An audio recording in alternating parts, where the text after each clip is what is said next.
ajarbelajar.com.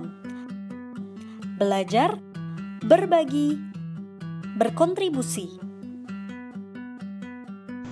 Untuk mendiagnosis adanya infeksi COVID-19, dapat dilakukan real-time PCR, rapid test, dan juga chest X-ray atau chest CT scan untuk melihat apakah ada gejala pneumonia. Untuk metode real-time PCR di mana digunakan untuk mendeteksi materi genetik dari SARS-CoV-2, sampel yang didapat atau sampel yang diambil untuk metode ini adalah dari spesimen pernapasan atas dan bawah. Dan durasi tesnya adalah 4 hingga 6 jam. Namun, untuk mendapatkan hasil dapat mencapai waktu minimal 24 jam. Sedangkan untuk metode rapid test atau immunoassay, di sini yang dideteksi adalah antigen atau antibodi yang terbentuk karena paparan SARS-CoV-2. Dan sampel yang diambil adalah serum, jadi serum diisolasi dari spesimen darah. Dan durasi tesnya lebih singkat, yaitu 15 hingga 30 menit. Untuk penanganan pasien COVID-19, di sini saya menampilkan data dari paper sebelumnya.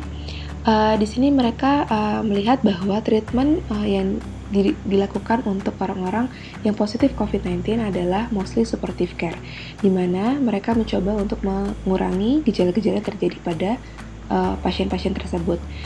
Adapun beberapa treatment yang dilakukan seperti antibiotik, antifungal, dan antiviral itu lebih untuk mencegah adanya secondary infection dari bakteri, jamur, atau virus lainnya. Dan patut digarisbawahi bahwa tidak ada obat antivirus atau vaksin untuk COVID-19. Namun saat ini telah dikembangkan beberapa terapi COVID-19, diantaranya adalah pengembangan antiviral drug dan juga vaccines. Dan untuk antiviral drug, mostly yang dikembangkan adalah obat-obat nukleoside analog, di mana mereka berusaha untuk menterminasi replikasi dari virusnya. Dan juga ada beberapa obat yang digunakan untuk menginduksi immune response seperti pegylated interferons dan juga chloroquine. Dan untuk vaksin tersendiri, beberapa institusi juga telah mengembangkan vaksin dan juga telah masuk clinical trial seperti mRNA vaksin yang dikembangkan oleh Moderna Biotechnology dan juga recombinant adenovirus yang dikembangkan oleh CanSino Biologics. Untuk mencegah transmisi COVID-19, ada beberapa hal yang dapat kita lakukan. Salah satunya adalah menjaga kebersihan tangan. Apabila tangan kita kotor, kita dapat mencucinya dengan sabun dan air mengalir. Namun, apabila tangan kita tidak kotor dan kita ingin menjaga higienitas dari tangan kita dapat menggunakan hand sanitizer yang mengandung at least 70% alkohol dan juga menghindari menyentuh mata, hidung, dan mulut dengan tangan kita. Hal ini adalah kita harus menjaga etika apabila kita menderita infeksi saluran pernapasan. Apabila kita batuk atau bersin, sebaiknya kita menggunakan tisu atau siku untuk mencegah adanya penempelan droplets pada tangan kita. Dan juga kita harus menggunakan masker untuk mencegah transmisi. Salah satu upaya untuk mencegah transmisi COVID-19 adalah dengan social distancing. Social distancing dilakukan untuk meminimalisir adanya transmisi dari orang ke orang.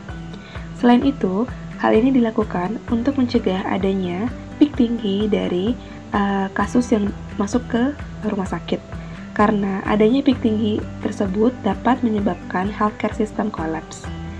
Dan dengan adanya reduksi dari peak tersebut, diharapkan pencegahan atau penanganan dari COVID-19 dapat menjadi lebih efektif, dan juga di kemudian hari diharapkan hal ini dapat membantu untuk mengeradikasi adanya penyakit COVID-19.